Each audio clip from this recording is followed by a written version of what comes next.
यानी जो प्लैनेट आपके 9th हाउस को रूल कर रहा है वो हर भाव में बैठ के कैसे रिजल्ट्स देगा, क्या पूर्व जन्मों की यात्रा आप लेकर आए हैं, कैसे 9th हाउस लॉर्ड हर हाउस में बताएगा, हम ये समझते हैं। तो सबसे पहले जब 9th हाउस का लॉर्ड आपके लग्न में बैठता है तो क्या स्टोरी बताता है, लेट्स बिगिन। रमेश जब वो लगन में बैठते हैं, ठीक है, हम ये भी कह सकते हैं कि लगन और नवम भाव का कोई भी संबंध हो, युति का संबंध हो, तो क्या होता है, ऐसा इंसान अपना भाग्य खुद लिखता है। जब भी 4th हाउस और 9th हाउस, क्योंकि फिर ये केंद्र और त्रिकोण का एक संबंध बन जाता है, ऐसे में लोगों को अपने मदर का बहुत ध्यान रखना चाहिए। कोई भी काम शुरू करे तो उसको अपने माँ के नाम पर काम शुरू करें, तो उनकी ब्लेसिंग्स हमेशा उनके साथ रहते हैं। जब 9th हाउस का लॉर्ड 8th हाउस में बैठ जाए, यानी ट्रांसफॉर्मेशन का भाव, ऑकल्ट का भाव, आष्टा भाव हमारे क्रॉनिसिटी को दिखाता है, रिपीटेड पैटर्न्स और बिहेवियर को दिखाता है कि मुझे भाग्य का साथ नहीं मिलेगा आसानी से। यहाँ पर वो कहता है, खुद ही को कर बुलंद इतना कि खुदा बंदे से खुद पूछे, बता तेरी रजा क्या है।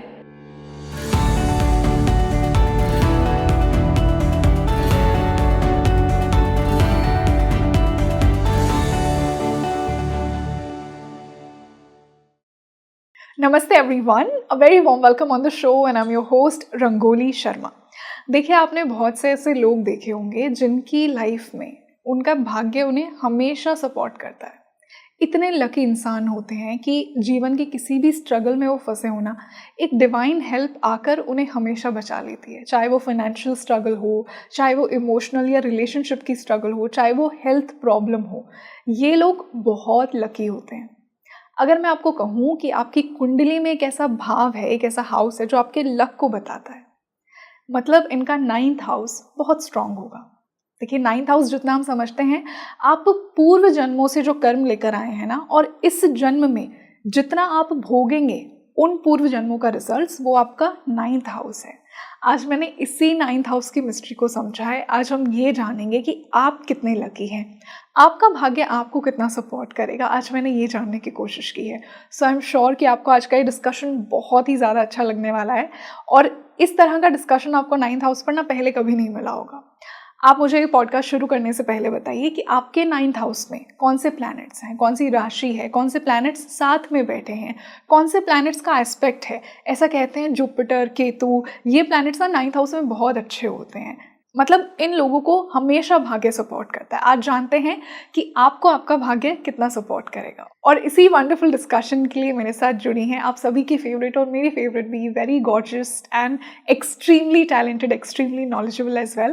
Let's welcome astro Swati ji once again on speaking tree. Swati ji, a very warm welcome on the show. Thank you Rangoli, it's always a pleasure to be here.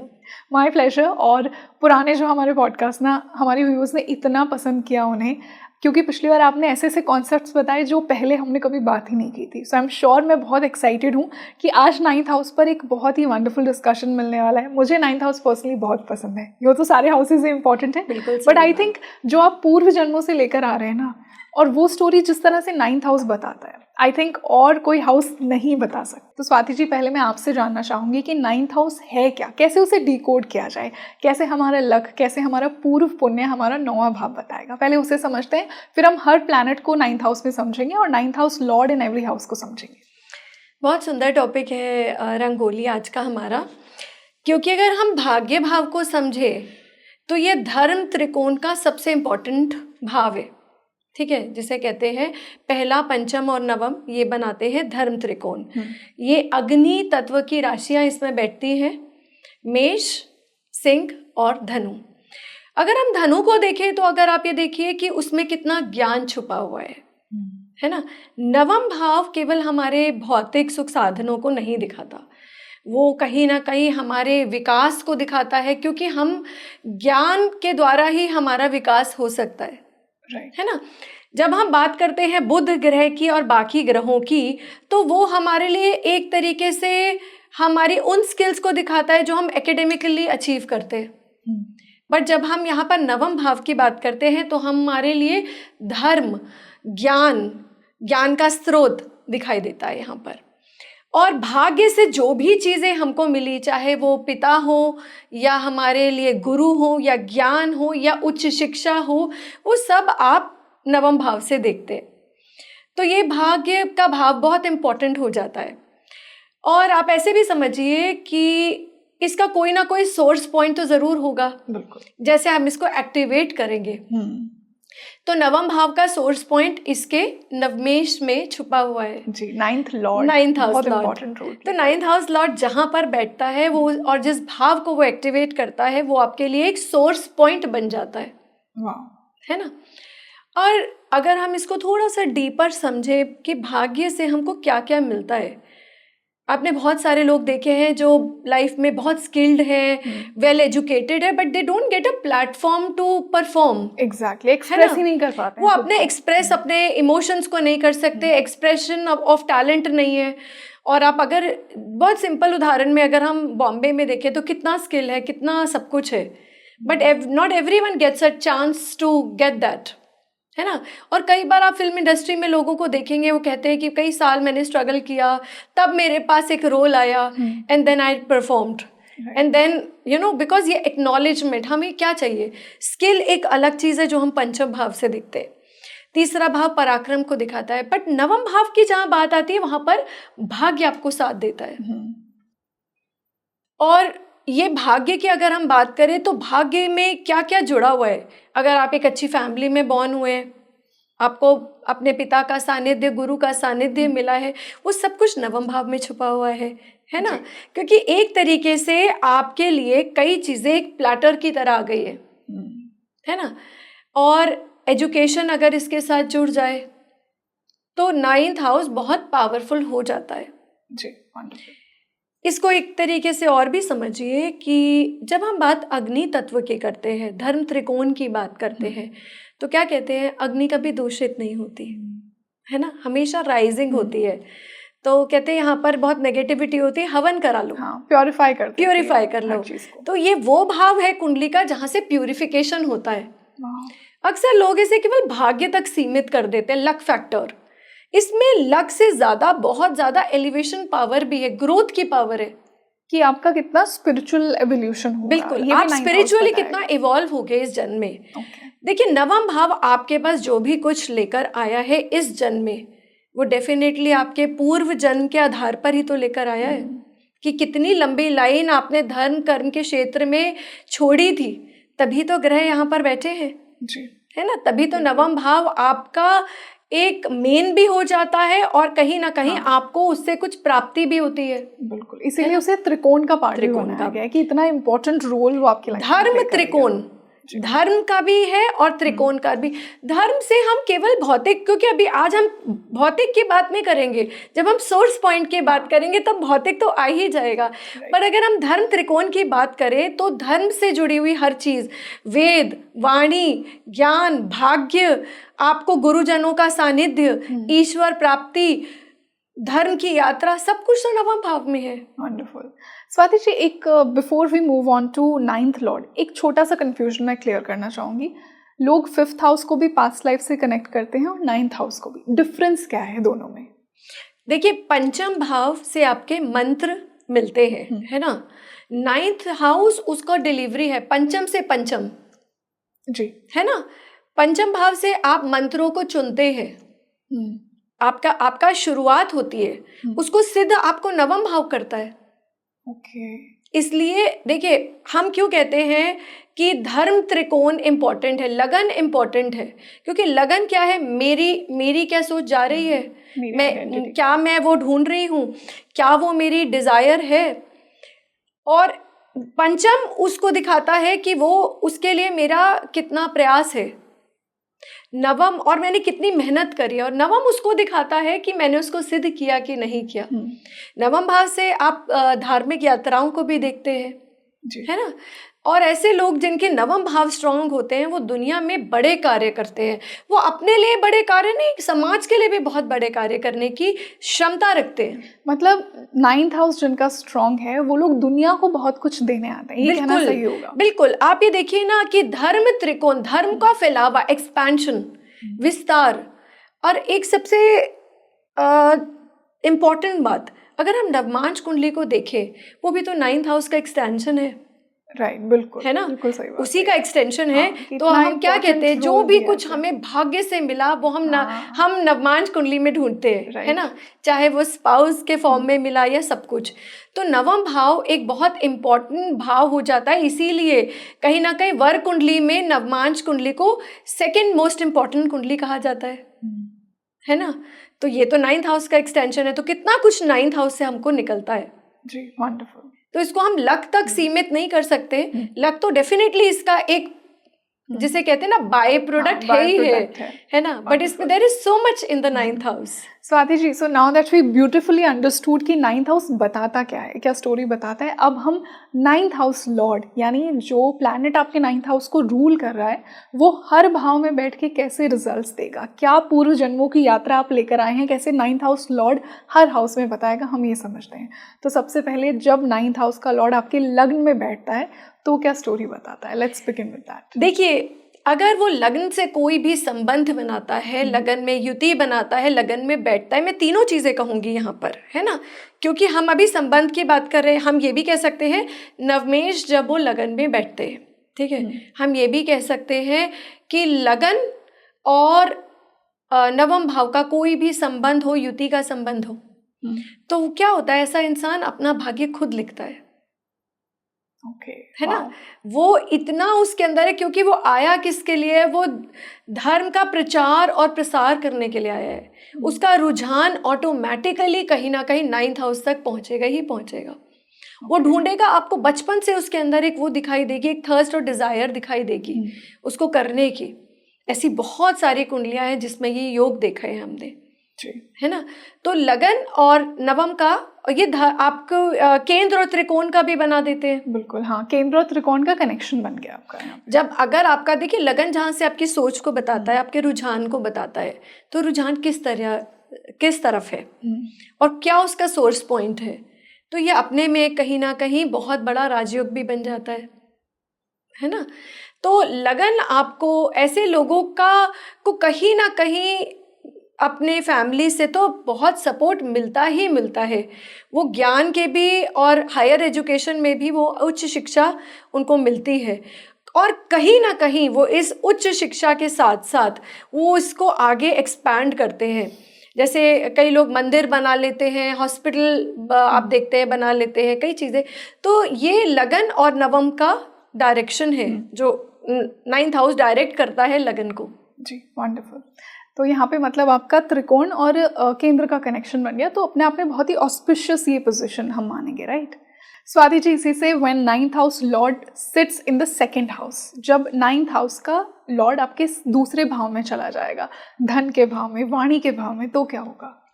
देखिए, दूसरा भाव कुटुंब का भी है, वाणी का भी है, संग्रह का भी है। जो चीज़ें हमने संग्रह करी, जिसे कहते हैं वेल्थ हाउस भी कहते हैं। तो अगर द्वितीय भाव का आ जाए तो धन भाव है, भाग्य का संबंध सीधा धन भाव से बन गया, वाणी भाव से बन गया। तो ऐसे लोगों को सबसे पहले तो मंत्रों का उच्चारण जरूर करना चाहिए, क्योंकि हमको भाग्य को एक्टिवेट करना है। जैसे मैंने अभी आपको बोला कि ये इस लाइफ में जो भी आपका D1 चार्ट है, नेटल कुंडली है, वो आपके पूर्व जन्मों के कर्मों के आधार पर आपको मिली है ना। तो इस बार आपने इसको एलिवेट तो करना ही है, आपने एक्टिवेट तो करना ही है। तो 2nd हाउस और 9th हाउस का जब भी एक संबंध बनता है तो कहीं ना कहीं से मंत्रों से की शुरुआत होती है। आप मंत्रों को करिए, मंत्रों को, क्योंकि यहाँ पर आपके मंत्र सिद्ध भी होंगे। अच्छा, यहाँ इस पोजीशन में मंत्र सिद्धि की पावर है, मंत्र की सिद्धि की भी पावर है, और साथ साथ आपके भाव को भी, भाग्य भाव को भी एक्टिवेट करेगा। 2nd हाउस में जब लौट जाता है तो कई कनेक्शन बनाता है। तो ऐसे लोगों को भोजन की व्यवस्था करानी चाहिए, लोगों के लिए ब्राह्मणों को अपने घर भोजन पे बुलाना चाहिए, वाणी पे ध्यान रखना चाहिए, क्योंकि वाणी उनके लिए एक सोर्स पॉइंट बन जाती है। तो अगर आप मंत्रों का उच्चारण करते हैं तो उससे शुद्धि आती है, और शुद्धि के बाद ही सिद्धियां प्राप्त होती है ना। तो ये तो एक क्रम है जिसको हमें करना ही पड़ेगा। 2nd हाउस और 9th हाउस का जो रिलेशनशिप है वो यही बताता है, कुटुंब को भी दिखाता है, वाणी को भी दिखाता है, खान पान को भी दिखाता है। ऐसे इंसान को हमेशा सात्विक खाना खाना चाहिए, जिसका 9th हाउस का लॉर्ड 2nd हाउस में। क्योंकि कोशिश करना चाहिए कि वो तामसिक भोजनों से दूर रहे, नॉन वेज और इन सब से जितना दूर करेगा उतना ही उसका सेकेंड हाउस एक्टिवेट होगा, क्योंकि इसका डायरेक्ट कनेक्शन 9th हाउस से है। स्वाति जी, क्या ये कहना सही होगा कि ऐसा व्यक्ति जिसका 9th हाउस का लॉर्ड सेकंड में बैठ रहा है वो अपने पूर्व जन्म के कर्मों से बहुत सारा धन लेकर आएगा, क्योंकि कहीं ना बिल्कुल कहीं आएगा। भाग्य का भाव है और वो सेकंड में जाके बैठ गया। देखिए ये तो बाय प्रोडक्ट हो गया ना, ये तो होगा ही, क्योंकि संग्रह का भाव है। अब देखिए संग्रह की जब हम बात करते हैं तो क्या संग्रह है? धन ही संग्रह है, मंत्र भी तो संग्रह हो सकते हैं जी। जो भी चीजें नवम का कनेक्शन है। देखिए आपको अगर मैं सिंपल टर्म्स में समझाऊं कि भाग्य जब भी किसी भाव के साथ जुड़ेगा वो आपको मटेरियलिस्ट चीजें देगा ही देगा, क्योंकि भाग्य आपका साथ दे रहा है। लगन को देगा, लगन के साथ संबंध बनाएगा तो आपको एक प्लेटफॉर्म देगा, एक पद देगा, एक प्रतिष्ठा देगा जहां पर आप परफॉर्म कर सकते हो, है ना। तो सेकेंड हाउस में और सब सारे भाव में आपको मटेरियलिस्टिक गेन तो मिलेगा ही मिलेगा। भौतिक सुख साधन तो जुड़े हुए ही हैं, बट हमको देखना है वो सोर्स पॉइंट को ढूंढना है कि कौन सा वो सोर्स पॉइंट है जो मुझे आगे लेकर जाएगा, वो मुझे मेरे से बेहतर, मेरे विकारों से दूर होकर मेरी चेतना का विकास करेगा और मेरे को कहीं ना कहीं I can express my self better in this life. Wonderful.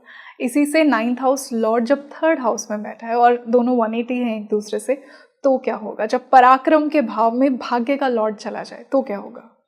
देखिए पराक्रम के भाव में जा रहा है तो क्लियरली आपको ये कह रहा है कि भाग्य के सहारे बिल्कुल मत रहो, है ना। आपकी डेस्टिनी आपने खुद लिखनी है, पराक्रम करना पड़ेगा। कोई आपके पास गुरु नहीं आएगा, कोई आपके पास पिता का सानिध्य नहीं आएगा, कुछ चीज़ें आपको प्लेटर से नहीं मिलेगी। You have to write your own destiny, है ना। और जितनी जल्दी ये लोग समझ जाएं उतना ही आसान है। उनको घर का कंफर्ट जोन नहीं है, उनको अनुभव के आधार पे ही वो आगे जीवन में आगे बढ़ेंगे, गिरेंगे, संभलेंगे। स्किल का देखिए, तीसरा भाव जो है वो हमारे स्किल्स का भी है ना, परफॉर्मेंस का भाव है, पराक्रम का भाव है। तो यहाँ से आप जो भी आपके अपने अनुभव से आप कुछ सीखेंगे, देखिए देगा आपको हर भाव, पर उसका कहीं ना कहीं उसका स्वभाव बदल जाएगा, धन बदल जाएगा। तो 3rd हाउस में जब भी हो तो आप कहीं ना कहीं आपको ऐसे लोगों को ये भी हो सकता है कि छोटे भाई बहनों की जिम्मेदारियों के साथ उन्हें आगे बढ़ना होगा, क्योंकि 3rd हाउस में हम अपने यंगर सिबलिंग्स भी देखते हैं, है ना। तो भाग्य तो आपको देगा पर एक्टिवेट आपको खुद करना पड़ेगा। और स्वाति जी, एक बहुत इंटरेस्टिंग कनेक्शन ये भी कि 9th हाउस आपकी यात्राएं बताता है और 3rd हाउस भी आपकी शॉर्ट ट्रैवल्स बताता है। बिल्कुल सुंदर बात बोली आपने। और आपको यात्रा निरंतर करनी चाहिए, तभी तो मैंने आपको बोला कि वो अपने कंफर्ट जोन में कभी ना बैठे, वो घर की 4 दीवारी का सुख को छोड़ दें, क्योंकि अब सब कुछ मिलेगा उनको अनुभव के और एक्सपीरियंस के आधार पर, है ना। जिम्मेदारियां उनके ऊपर खुद चलकर आएंगी और वो ले और पराक्रम के साथ आगे बढ़े। और ये भाव क्रिएटर्स के लिए बहुत अच्छा भाव भी माना जाता है, जो कंटेंट क्रिएटर्स है, सोशल मीडिया है, सब लोगों के लिए, क्योंकि ये गुरु उपदेश का भी भाव है। तो यहाँ पर आप कुछ भी परफॉर्म करो ऑन सोशल प्लेटफॉर्म, मीडिया का भाव बहुत इंपॉर्टेंट बन जाता है। तो यहाँ पर अगर इस भाव से अगर आपको चाहते हो तो आप पराक्रम करो, एफर्ट करो, बाहर निकलो, मतलब आप एफर्ट कीजिए और फिर आपका 9th हाउस और एक्टिवेट हो जाएगा, एक्टिवेट होगा जी। इसी से जब 9th हाउस का लॉर्ड माता के भाव में, सुख के भाव में, यानी 4th हाउस में चला जाए तो क्या होगा? देखिए अगर वो माता के भाव में आ रहा है तो एक बहुत बड़ा प्रॉमिस करके आ रहा है कि आपको कहीं ना कहीं घर के सारे सुख आपको मिलेंगे, है ना। केंद्र त्रिकोण का संबंध तो बन ही गया यहाँ पर, साथ साथ वो आपको कह रहा है कि हैप्पीनेस, जो घर से आपको शांति सुख मिलता है, भौतिक सुख साधन मिलते हैं, उसका तो भाग्य आपका प्रॉमिस लेकर आ गया ना 4th हाउस से, कि वो तो आपको मिलेगा ही मिलेगा। माँ का आशीर्वाद आप पर हमेशा बना ही रहेगा। 4th हाउस से हम पीस को देखते हैं, इंटरनल पीस को देखते हैं, साथ में माँ के सुख को देखते हैं, भौतिक सुख साधनों को देखते हैं, गाड़ी वाहनों से आने वाले सुख को देखते हैं, लग्जरीज को देखते हैं। तो ये सब तो 4थे भाव में आपको आकर ये तो प्रॉमिस 9th हाउस ने आपको दे दिया, है ना। इसके साथ एक जुड़ी हुई एक बात मैं कहूँगी कि जब भी 4th हाउस और 9th हाउस, क्योंकि फिर ये केंद्र और त्रिकोण का एक संबंध बन जाता है, ऐसे में लोगों को अपनी मदर का बहुत ध्यान रखना चाहिए। कोई भी काम शुरू करे तो उसको अपने माँ के नाम पर काम शुरू करे कहीं ना कहीं, तो उनकी ब्लेसिंग्स हमेशा उनके साथ रहती है। उनको अपने घर से कोई काम शुरू करना चाहिए, उनको कभी भी बाहर सोचना नहीं चाहिए, क्योंकि जब तक वो अपने घर से जुड़ाव रखेंगे तब तक लक उनके साथ देगा। ग्रेट। तो यहाँ पे भी हम देख रहे हैं कि त्रिकोण और केंद्र का कनेक्शन बन गया, तो अपने आप में बहुत ही ऑस्पिशियस हम इसे मानेंगे बिल्कुल इस बिल्कुल। पोजीशन को। इसके अंदर एक और भी बात है कि नॉर्थ की दिशा आपके लिए बहुत इंपॉर्टेंट हो जाती है, क्योंकि यहाँ पर शुक्र को दिग्बल प्राप्त हो जाता है। यस, है ना। तो यहाँ पर देखिए कारक ग्रह अगर हम 9th हाउस का देखें तो वो जुपिटर है, देवगुरु बृहस्पति, और वहाँ पर अगर हम बात करें शुक्र की, चौथा भाव सुख और समृद्धि का है। तो यहाँ पर जब भी एक संबंध बनाता है तो कहीं ना कहीं भौतिक सुख साधना तो आपको मिलती ही मिलती है, इनर पीस मिलता है घर में। मतलब ऐसे लोगों के पास ज़्यादातर आप कई प्रॉपर्टीज़ और मल्टीपल प्रॉपर्टीज़ और वाहन का सुख देखेंगे। ग्रेट। इसी से जब 9th हाउस का लॉर्ड 5th हाउस में आ जाए, एक पूर्व पुण्य का भाव और एक आपके भाग्य का भाव, दोनों कहीं ना कहीं पास्ट लाइफ को बता रहे हैं, ये कितना लकी प्लेसमेंट आपको लगता है मैम कि जब 9th का लॉर्ड 5th में चला गया? देखिए पंचम भाव से हम क्या क्या देखते हैं, मंत्र देखते हैं, संतान का सुख देखते हैं, और हम अपने स्किल्स को भी देखते हैं। बहुत कुछ हम पंचम भाव से देखते हैं, मंत्रों की साधना देखते हैं। जब भी पंचम और नवम भाव का कहीं भी आपको एक रिलेशनशिप बनता है, वो बहुत स्ट्रॉन्ग राजयोग बन जाता है, क्योंकि यहाँ पर दोनों को त्रिकोण की शक्ति प्राप्त हुई है ना। त्रिकोण का मतलब क्या है कि जहाँ से आपको पंचम भाव आपके संतान सुख का, मंत्र साधना का, आपकी एजुकेशन का और आपकी मेधा को दिखाता है, वही नवम भाव आपके भाग्य को दिखाता है। यहाँ पे आप समझिए कि आपको संतान का सुख भी मिल गया और कहीं ना कहीं पिता का सुख और गुरु का सानिध्य भी मिल गया। तो पंचम और नवम एक ऐसा योग बनाता है कि आपके अंदर वो स्किल भी है और वो प्लेटफॉर्म भी है। तो ये सबसे श्रेष्ठ बन जाता है पंचम और नवम का कोई भी रिलेशनशिप यहाँ पर। और अगर हम पंचम की बात करें तो ऐसे लोगों को सबसे ज़्यादा क्या करना चाहिए, निरंतर कुछ ना कुछ पढ़ते रहना चाहिए, कुछ ना कुछ एजुकेशन, कोई ना कोई धर्म की पुस्तक पढ़े, गीता पढ़े, कोई ना कोई मंत्र करते रहे। उससे क्या होगा, उनका 9th हाउस एक्टिवेट होता रहेगा। ये वो राजयोग है जो इतना फल देने का पोटेंशियल रखता है जितना और कोई नहीं। मतलब ये भी एक राजयोग बन रहा है अपने आप में कि जब 9th हाउस का लॉर्ड 5th हाउस में होगा या दोनों का कोई भी कनेक्शन बनता है, आपको बड़े सेलिब्रिटीज़ की, कई पॉलिटिकल लीडर्स की, कई स्पिरिचुअल लीडर्स में ये बहुत प्रोमिनेंट दिखता है। क्योंकि जब हम स्किल की बात करते हैं, देखिए इंडस्ट्री में भी भाग्य भाव चाहिए, है ना, लक फैक्टर सबसे ज़्यादा चाहिए। और अभी आप रिसेंट मूवीज़ में भी हम कितना कुछ देख रहे हैं, कहते हैं ना come back of that actor, उसका कम बैक हुआ, है ना। उसी तरीके से आप स्पिरिचुअल लीडर्स, क्योंकि ये धर्म का भी है भाव, तो स्पिरिचुअल लीडर्स भी आपको यहाँ पर देखने को मिलते हैं। तो 5th and 9th house becomes very important. और इसके अंदर ऐसे लोगों को निरंतर कोई ना कोई साधना पद्धति से जुड़े रहना चाहिए। क्या और एक गुरु की तलाश भी होनी चाहिए इस प्लेसमेंट के? हाँ, एक बात और भी मैं कहना चाहूँगी कि रंगोली हमेशा ध्यान रखना है, ये लोग व्यूअर्स के लिए बहुत इंपॉर्टेंट बात है कि जब भी हम भाग्य से कुछ लेना चाहते हैं और हम कंपैरिजन करते हैं, तो हमें ये चीज़ कभी नहीं भूलनी चाहिए कि गुरुओं का हमेशा रिस्पेक्ट करो। हम नोइंगली और इननोइंगली, जैसे हम स्कूल टाइम में देखते थे, बच्चे कुछ कह देते थे, तो वो एक चीज़ें आपके 9th हाउस को डायरेक्टली इफेक्ट करती है। आप कुछ उसमें अच्छा जोड़े या ना जोड़े, बट आप उसमें कभी आप जैसे गुरु के लिए कुछ कह दिया किसी ने, या आपने डिसरिस्पेक्ट करी है या कोई भी चीज़ करी है, इन नॉट जस्ट गुरु, मैं आपको कहूँगी अपने बॉसेस के लिए भी। तो ये बात आपके लिए बहुत ज़रूरी है, सब लोगों के लिए जानना कि 9th हाउस को एक्टिवेट करने के लिए आपको कोई भी एल्डरली लोग हो, गुरु तुल्य लोग हो, उनको आपको रिस्पेक्ट तो करनी ही करनी है। ग्रेट। तो ये एक बहुत ही प्रैक्टिकल रेमेडी है, ये बहुत practical for all the houses. बिल्कुल। इसी से when 9th house Lord it sits in the 6th house, रोग, ऋण और रिपु के भाव में जब लक का लॉर्ड आ जाए तो क्या होगा? क्या जर्नी ये बता रहा है? देखिए, ये षड्रिपु का भाव है, छठा भाव। तो जब षष्ठेश में षष्ठेश यहाँ पर या तो नवम भाव में चले जाए या फिर नवम भाव का स्वामी 6th हाउस में कोई अपना युति का या किसी भी तरीके से वो बना ले, तो ये देखिए षड रिपु का भाव है ना, रोग ऋण शत्रु। तो सबसे पहले तो ऐसे लोगों के शत्रु ही उनको कुछ ना कुछ प्रीचिंग्स देते हैं, टीचिंग्स देते हैं, क्योंकि वही उनके, क्योंकि कहीं ना कहीं देखिए आप ऐसे समझिए कि अगर नवम भाव का स्वामी 6ठे भाव में बैठा है तो कहीं ना कहीं आपको भाग्य तो उससे कुछ आसानी से तो कुछ नहीं मिलेगा, है ना। षड रिपु के भाव में आ गया है, तो ये तो है और एक आपका त्रिकोण है ना। तो क्योंकि भाग्य से तो हमें सब कुछ चाहिए, भाग्य तो हमारे लिए वो ग्रेस मार्क्स है, वो बोनस है जो हमें चाहिए होता है। तो यहाँ पर जब आ जाता है तो वो कहीं ना कहीं वो भाग्य बहुत जल्दी आपको बहुत कुछ नहीं देता। यहाँ पर आपको रोग ऋण शत्रु के द्वारा ही, पर इसमें भी एक अच्छी बात यह है कि टुवर्ड्स द एंड आपको वो उठाता है, क्योंकि भाग्य आपको देने की कोशिश तो कर ही रहा है। पर जब भी 6ठे भाव में कोई ग्रह आ जाते हैं तो वो एक प्रॉमिस लेकर आते हैं कि प्रॉब्लम तो आपके पास आ ही गई।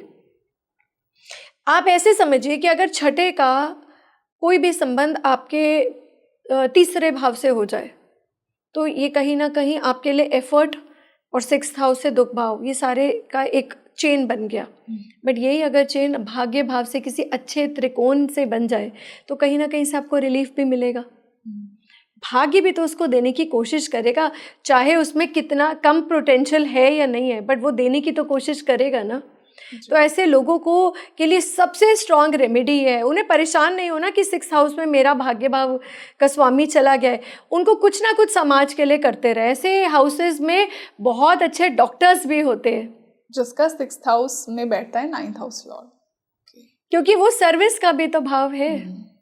यहाँ पर आपका सर्विस जितना आप समाज को करोगे उतना ही 9th हाउस आपका एक्टिवेट होगा।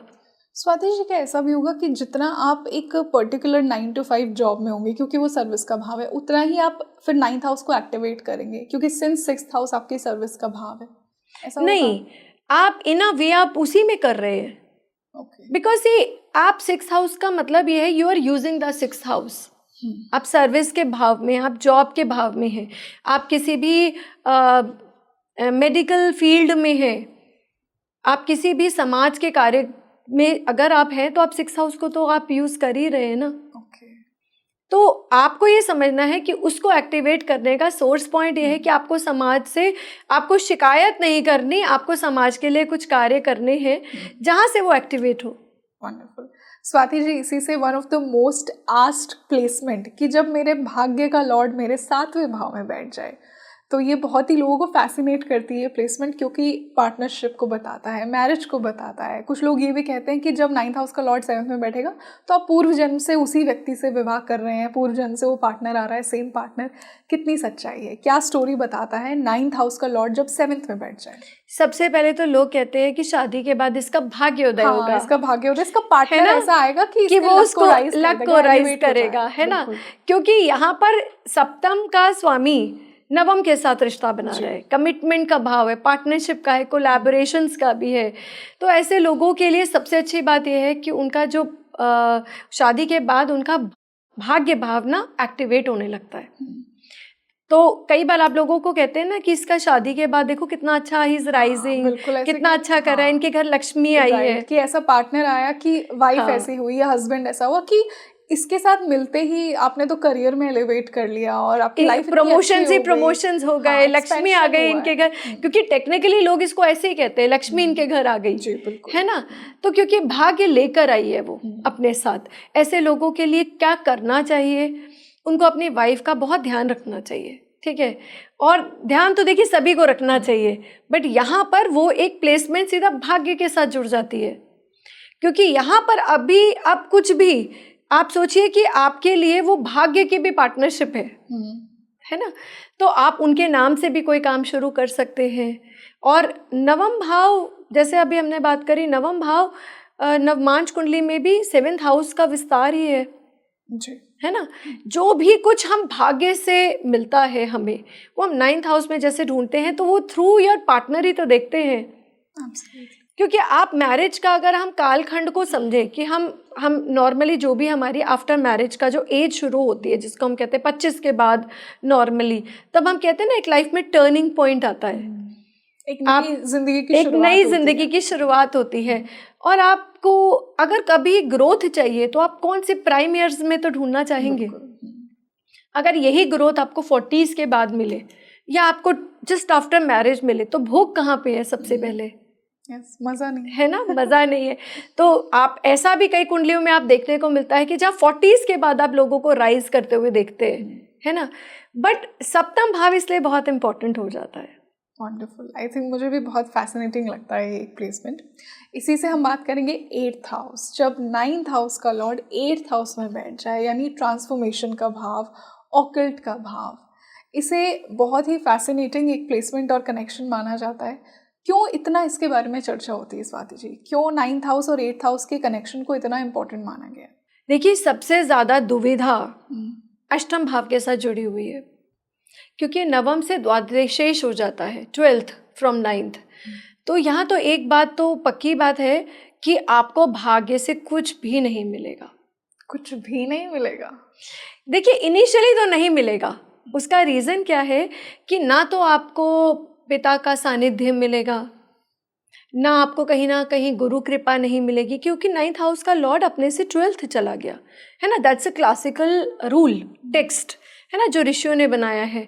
पर यहाँ पर एक बहुत गहरी बात यह है, क्योंकि ऋषियों ने जब भी कुछ बनाया है कोई रूल, तब कहीं पर भी उन्होंने हम उसको पढ़े ना पढ़े, बट ऐसा नहीं है कि कहीं ना कहीं एक ना उसमें एक रिलीफ छुपा होता है। देखिए, अष्टम भाव हमारे क्रॉनिसिटी को दिखाता है, रिपीटेड पैटर्न्स और बिहेवियर को दिखाता है कि मुझे भाग्य का साथ नहीं मिलेगा आसानी से। यहाँ पर वो कहता है, खुद ही को कर बुलंद इतना कि खुदा बंदे से खुद पूछे, बता तेरी रजा क्या है ना। इसमें वो खुद अपने अनुभव से आगे बढ़ता है।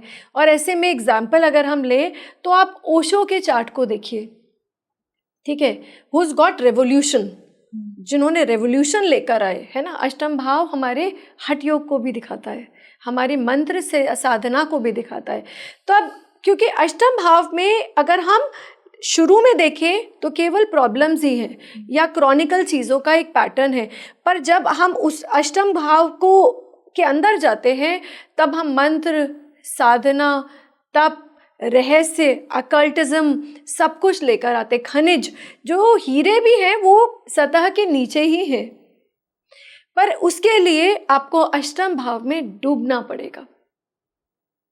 आप अष्टम भाव को ऐसे नहीं देख सकते कि यहाँ पर सब कुछ मुझे प्लेटर में मिलेगा।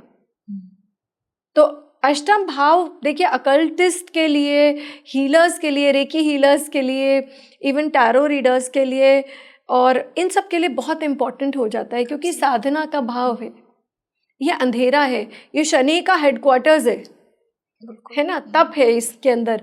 तो यहाँ पर तप का मतलब क्या है? जलना, है ना, अंधेरे में जलना। कौन अंधेरे में जलना चाहता है?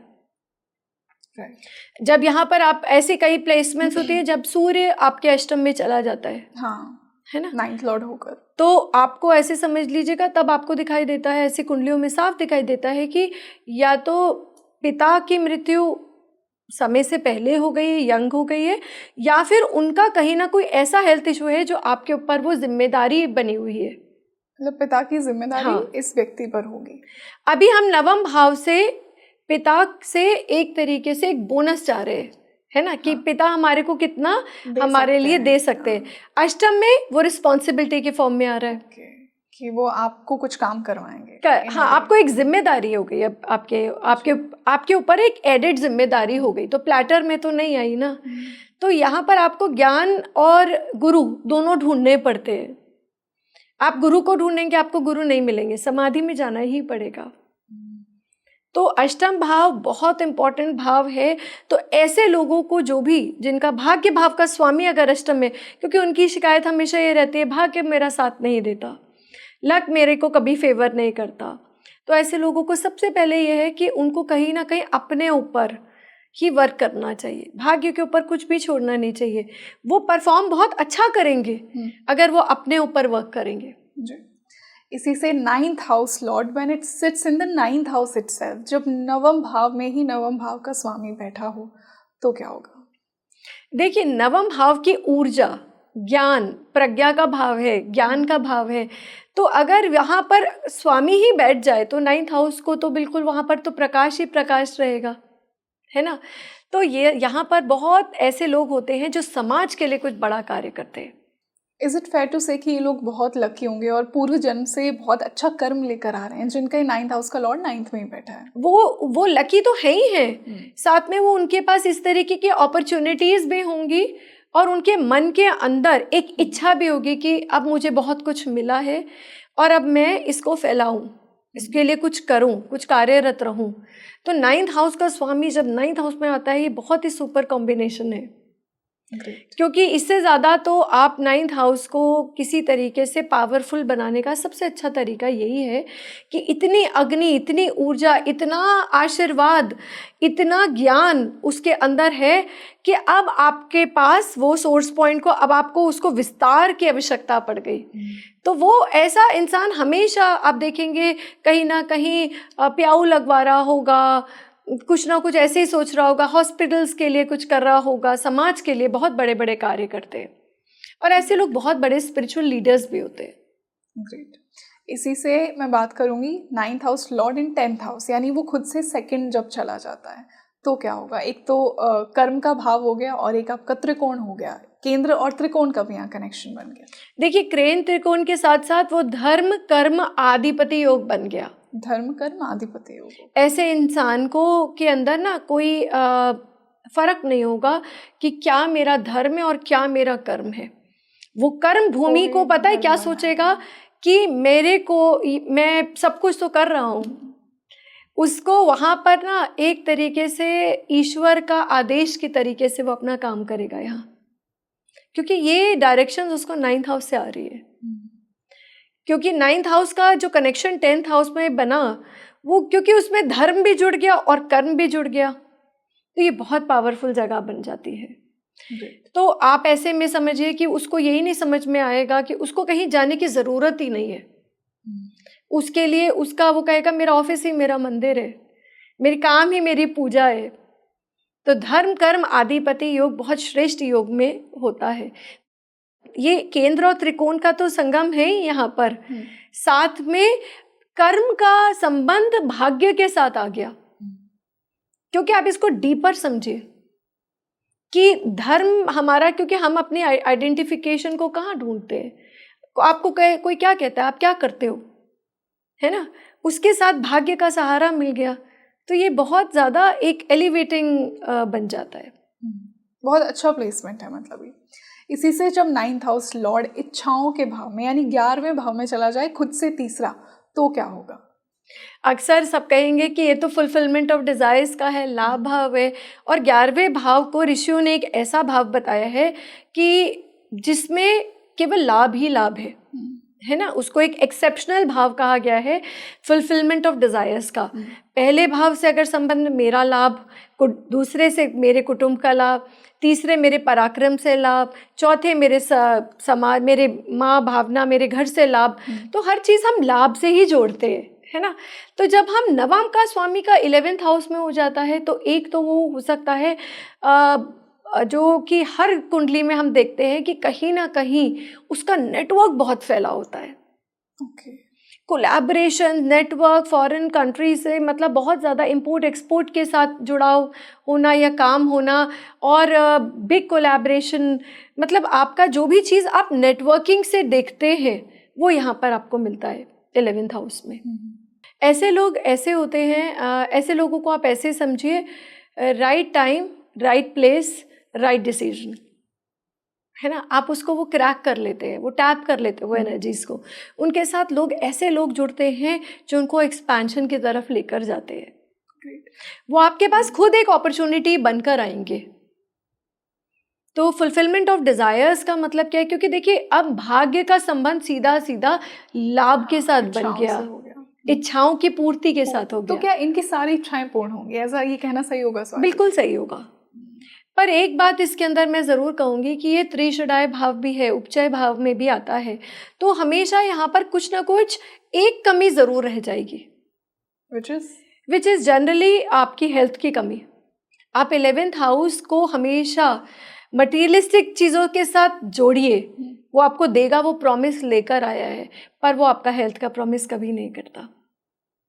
तो ये लोगों को ये बहुत इम्पॉर्टेंट क्लासिकल रूल है जो अक्सर लोग बताना या समझना को डिकोड करना भूल जाते हैं। इसी से स्वाति जी, जब 9th हाउस का लॉर्ड 12th हाउस में चला जाएगा, यानी 9th हाउस से जब 4th में चला जाएगा, तो क्या होगा मोक्ष के भाव में? देखिए, मोक्ष का भाव भी है और अपने घर से ऐसे लोग हमेशा, क्योंकि ये फॉरेन अपॉर्चुनिटीज़ का भी भाव है, ये खर्चे का भी भाव है, तो ऐसे लोगों को भाग्य तब उदय होगा जब वो अपने नेटिव प्लेस से दूर जाएंगे, जिसे कहते हैं फॉरेन प्लेसमेंट, है ना। ये ऐसे लोगों को हमेशा फॉरेन अपॉर्चुनिटीज़ मिलती है और उनको जाना भी चाहिए। ऐसी प्लेसमेंट्स वो दिखाती है that you are not meant to grow where you are born, you will grow somewhere else. मतलब ये लोग जन्म स्थान से दूर जाके इनकी प्रोग्रेस होगी। बिल्कुल, और यहाँ पर उनकी प्रोग्रेस बहुत अच्छी होती है, क्योंकि सीधा उनका जो भाग्य भाव का स्वामी 12th हाउस के साथ जब रिलेशनशिप बनाता है तो भाग्य उदय ही आपका बाहर होगा, है ना। अच्छा, ऐसे लोग ना अक्सर हम इसको एक्सपेंसेस से जोड़ते हैं इस 12th हाउस को, पर हमको ये भी समझना है not all expenses are bad, but जब हम लॉन्ग टर्म इन्वेस्टमेंट्स करते हैं, SIPs करते हैं, that also comes from the 12th house. हम इसको कई बार हमने लोगों को देखा है, लोग कहते हैं ये एक्सपेंसिव्स का भाव है, ये खर्चे का भाव है, बट हर खर्चा तो बुरा नहीं होता ना। तो ऐसे में अगर आपका कोई शुभ भाव, शुभ ग्रह वहाँ पर बैठता है, तो ऐसे लोग they are very good in investments, they are very good in long term investments, I would say. तो 12वें भाव से आपका तप साधना मुक्ति का भी भाव है, ग्रोथ का भी भाव है, क्योंकि नवम और 12वां, आप नवम 12वें को आप ऐसे भी समझिए कि ये कहीं ना कहीं आपको मोक्ष की तरफ लेकर जाता है। जब भी 9th हाउस का कनेक्शन 12th से बनेगा, क्योंकि 12वें में क्या है, 12वें में मुक्ति है, नवम में ज्ञान है ना। तो ये आपके लिए 9th और 12th हाउस आपको मुक्ति के लिए आगे रास्ता बनाता है, दिखाता है, ग्रोथ को दिखाता है। तो 9th और 12th का बहुत सुंदर संगम यहाँ पर बनता है, और ऐसे लोगों को एजुकेशन का प्रचार और प्रसार ज़रूर करना चाहिए। वंडरफुल। स्वाति जी, एनी लास्ट टिप जो कि आप हमारे व्यूअर्स को देना चाहेंगे, जिससे वो अपना 9th हाउस और स्ट्रॉन्ग कर सकते हैं? प्रैक्टिकल रेमेडीज़ या कुछ रिचुअलिस्टिक रेमेडीज़ जो जनरली हर कोई कर सकता है। भाग्य की जब भी बात होती है तो उसको, भाग्य को तो हमें एक्टिवेट करना ही करना है। उसको कौन करेगा? हम करेंगे एक्टिवेट। तो आपको कुछ ना कुछ जेनरिक रेमेडीज सब लोगों को करना चाहिए, जैसे धर्म के साथ जुड़ना। नवम भाव में क्या कहते हैं, जब नवम का स्वामी नवम में जाता है तो उसको धार्मिक यात्राएं करती रहनी चाहिए। 11th हाउस में जाए तो वहाँ पे धार्मिक स्थलों पर उनको कुछ ना कुछ दान पुण्य ज़रूर करना चाहिए। 2nd हाउस में जाए तो उनको कहीं ना कहीं खाने से, उनको लोगों को कहीं ना कहीं उनको खाने का अरेंजमेंट, जैसे लंगर कहते हैं, वो ज़रूर करना चाहिए। 3रे भाव में उनको कुछ ना कुछ लिखते रहना चाहिए। आपको ये पता होना चाहिए कि आपका भाग्य किस तरीके से एक्टिवेट होगा। सो बहुत सारी ऐसी रेमेडीज़ होती हैं जो आपको करनी चाहिए। बड़ों के सम्मान के साथ साथ आपको धर्म के साथ झुकाव होना चाहिए, कहीं ना कहीं उनकी तरफ रुझान होना चाहिए, क्योंकि इसका सीधा संबंध आपके नवम भाव से है, जो आपके ज्ञान का भी विस्तार है और आपके भाग्य का भी विस्तार है। और भाग्य तो सबका ही स्ट्रांग हो, यही हम चाहेंगे। बिल्कुल वो तो ग्रेस मार्क्स है, बिल्कुल ग्रेस, डिवाइन ग्रेस जो आपको हर जीवन में फॉलो करेगी। So now I leave it to my viewers, वो हमें बताएंगे उनके 9th हाउस की कैसी प्लेसमेंट है। Thank you so much for this wonderful discussion today. Welcome rangoli. तो आप मुझे कमेंट सेक्शन में बताइए कि आपके 9th हाउस का लॉर्ड कौन सा प्लैनेट है, कौन से हाउस में बैठा है, किसके साथ युति में है। आपको क्या लगता है कि आप कितने लकी हैं, आप कितना लक पूर्व जन्म से लेकर आ रहे हैं, क्या भाग्य आपका हमेशा साथ देता है? अगर आपको ऐसा लगता है तो मुझे अपनी 9th हाउस की स्टोरी कमेंट सेक्शन में ज़रूर बताइए। साथ ही साथ ये भी बताइए कि आने वाले पॉडकास्ट में मैं ऐसे और कौन से टॉपिक्स पर बात करूं। आपके क्या क्वेश्चंस हैं, क्या क्वेरीज़ हैं अपने 9th हाउस को लेकर, या फिर कोई भी केंद्र, त्रिकोण या अपनी पूरी कुंडली को लेकर जो भी आपकी क्वेरीज़ हैं, जो आप स्वाति जी से डिस्कस करना चाहते हैं, मुझे कमेंट सेक्शन में ज़रूर लिखिए। मैं आपके लिए ऐसे ही डीप इंसाइटफुल एस्ट्रोलॉजिकल डिस्कशंस लेकर आती रहूँगी। This is your host Rangoli Sharma. I see you in another podcast. नमस्ते।